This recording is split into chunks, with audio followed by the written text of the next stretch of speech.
Book 1. Canto 48.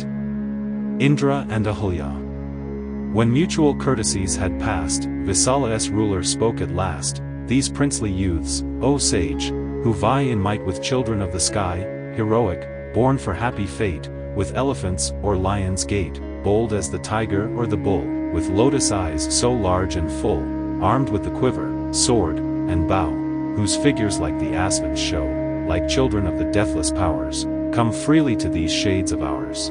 How have they reached on foot this place? What do they seek, and what their race?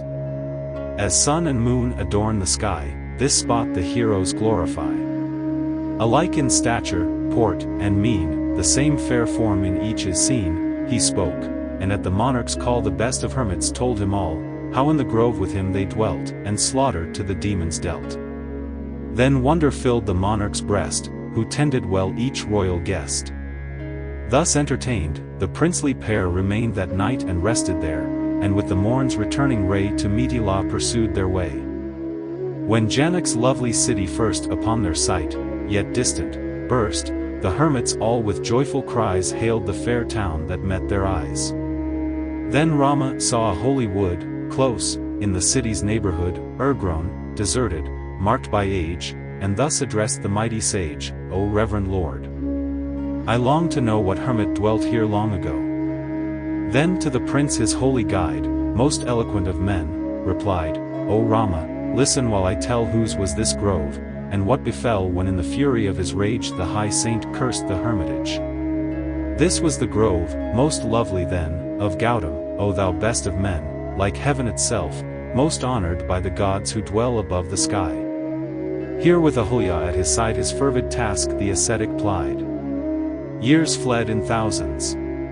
On a day it chanced the saint had gone away, when town-destroying Indra came, and saw the beauty of the dame. The sage's form the god endued, and thus the fair Ahulya wooed, love, sweet. Should brook no dull delay but snatch the moments when he may. She knew him in the saint's disguise, Lord Indra of the thousand eyes, but touched by love's unholy fire, she yielded to the god's desire. Now, Lord of gods, she whispered, flee, from Gautam save thyself and me. Trembling with doubt and wild with dread Lord Indra from the cottage fled, but fleeing in the grove he met the home-returning anchoret, whose wrath the gods and fiends would shun, such power his fervent rites had won. Fresh from the lustral flood he came, in splendor like the burning flame, with fuel for his sacred rites, and grass, the best of Aramites. The Lord of gods was sad of cheer to see the mighty saint so near, and when the holy hermit spied in hermit's garb the thousand-eyed, he knew the whole, his fury broke forth on the sinner as he spoke, because my form thou hast assumed, and wrought this folly, thou art doomed, for this my curse to thee shall cling, henceforth a sad and sexless thing. No empty threat that sentence came, it chilled his soul and marred his frame, his might and godlike vigor fled, and every nerve was cold and dead. Then on his wife his fury burst, and thus the guilty dame he cursed, for countless years, disloyal spouse, devoted to severest vows, thy bed the ashes, ere thy food, here shalt thou live in solitude.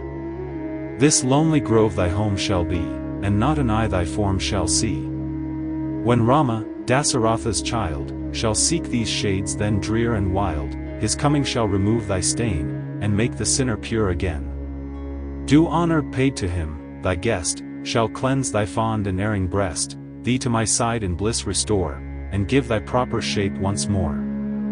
Thus to his guilty wife he said, then far the holy Gautam fled, and on Himalaya's lovely heights spent the long years in sternest rites.